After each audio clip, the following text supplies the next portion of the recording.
Few vehicles in automotive history have become as irrevocably linked with corporate negligence as the Ford Pinto.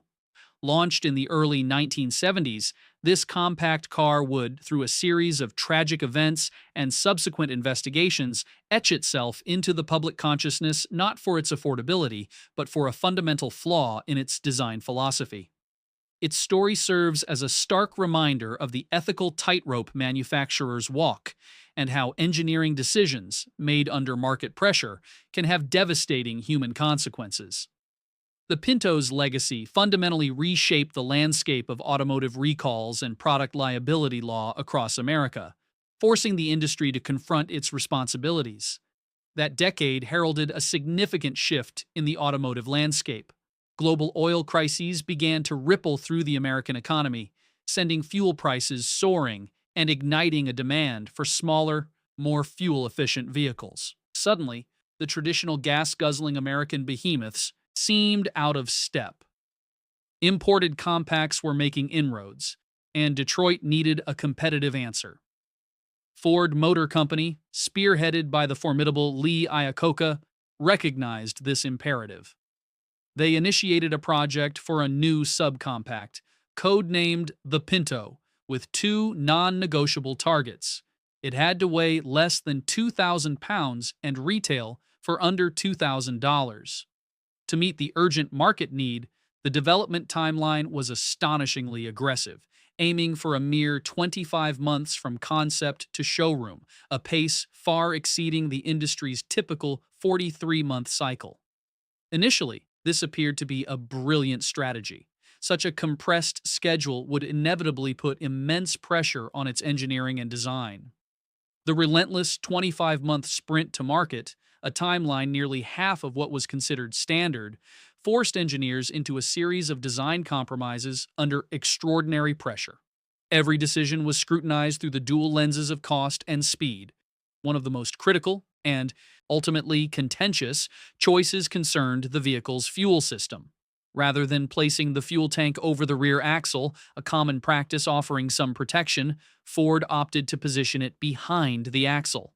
This placement, while simplifying manufacturing and maximizing trunk space within the compact footprint, left the tank with a mere few inches of crush space between it and the rear bumper, a glaring vulnerability.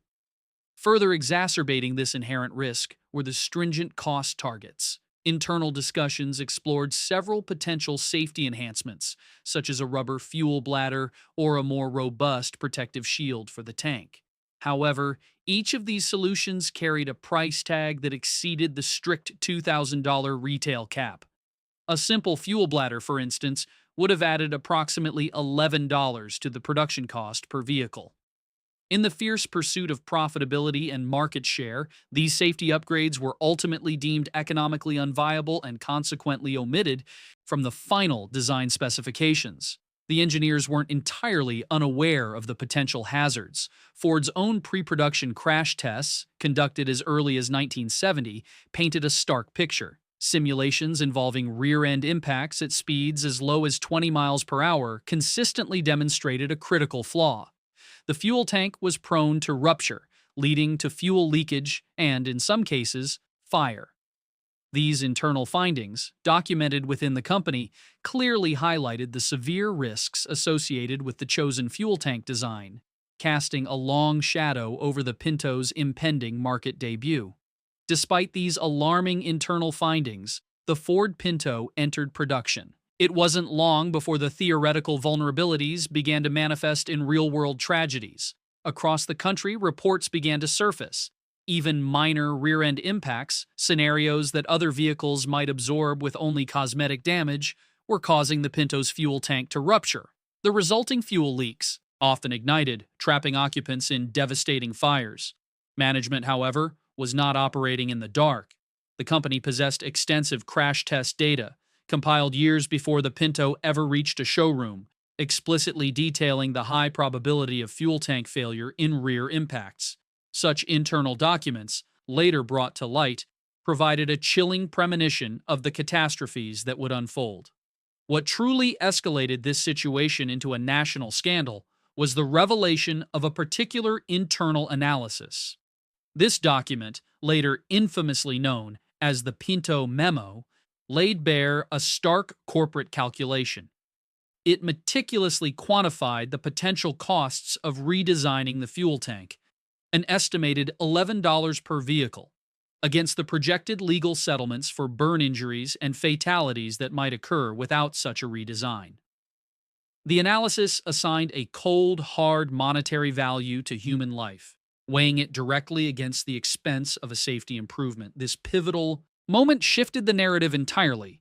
Ford's internal accounting, in its dispassionate logic, concluded it would be more cost-effective to absorb potential legal payouts than to implement the safety upgrade across millions of vehicles.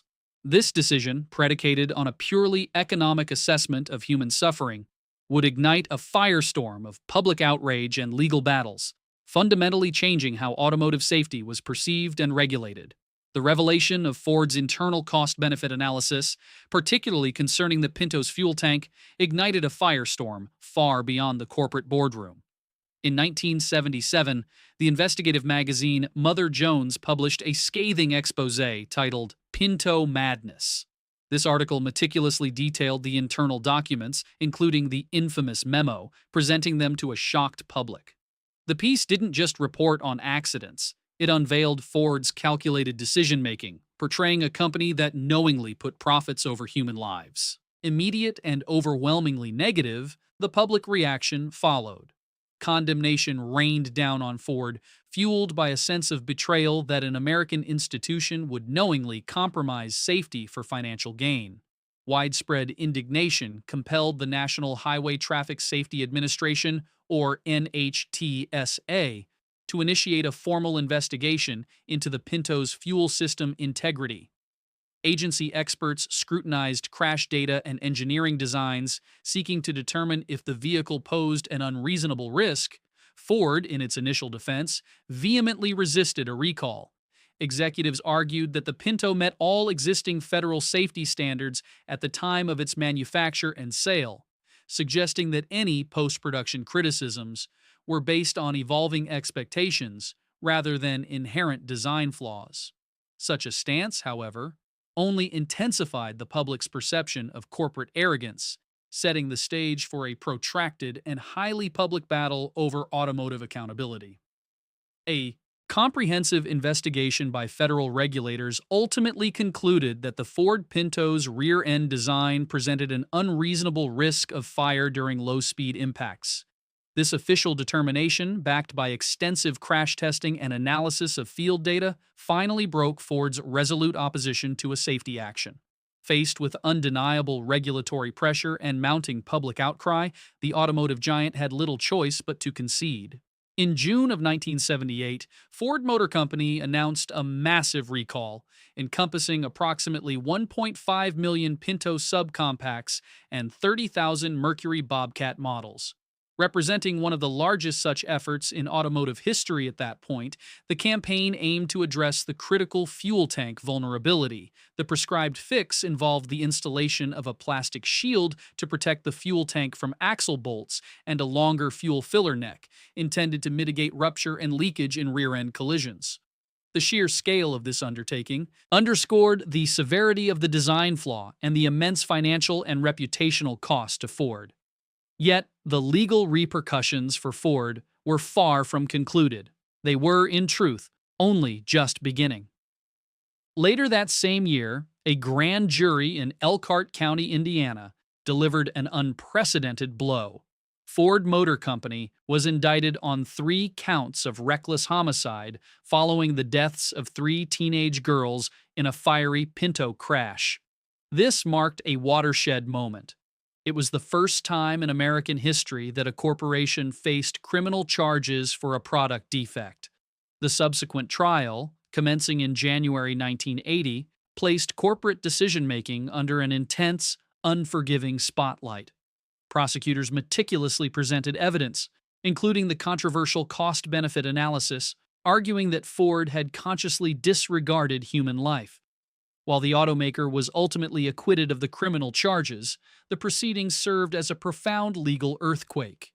It fundamentally shifted the landscape of corporate accountability, establishing a powerful new precedent that firms could and would be held to a higher standard of criminal responsibility for their products. The message to the industry was stark. Safety decisions now carried potentially criminal weight. The fallout from the Pinto saga permanently altered the ethical framework for manufacturers. No longer could companies simply absorb civil penalties as a cost of doing business. The specter of criminal charges, even if resulting in acquittal, forced a thorough reevaluation of corporate responsibility. This pivotal case significantly strengthened product liability laws, making it exponentially more challenging for manufacturers to knowingly prioritize profit margins over documented safety risks. The concept of a cost-benefit analysis that assigned a monetary value to human life became a public relations and legal nightmare, effectively invalidating its use in future safety deliberations. Beyond the courtroom, the Pinto affair directly influenced federal safety standards. Regulators, now emboldened and under intense public scrutiny, enacted stricter requirements for fuel system integrity and overall crashworthiness, pushing manufacturers far beyond the previous minimum compliance thresholds. This necessitated a complete overhaul in how vehicles were designed and tested. Engineers were compelled to consider a wider array of collision scenarios and to implement more robust protective measures, not just to pass a test, but to genuinely enhance occupant safety. The era of simply meeting the letter of the law was over. The spirit of safety, driven by public outrage and the threat of severe legal consequences, demanded a more comprehensive approach to vehicle design and validation. Now, the narrative takes a turn. The Ford Pinto's contentious history serves as a potent testament. It starkly reminds us that even seemingly minor initial engineering choices made under pressure can ripple through decades, culminating in profound and tragic consequences. Our final analysis highlights the perpetual, often uncomfortable dynamic within the automotive world. The delicate balance between pushing innovative boundaries, adhering to fiscal constraints, and, most critically, ensuring human safety. Such an intricate interplay continues to define the industry, influencing every design decision and ultimately shaping the vehicles we encounter on the road today.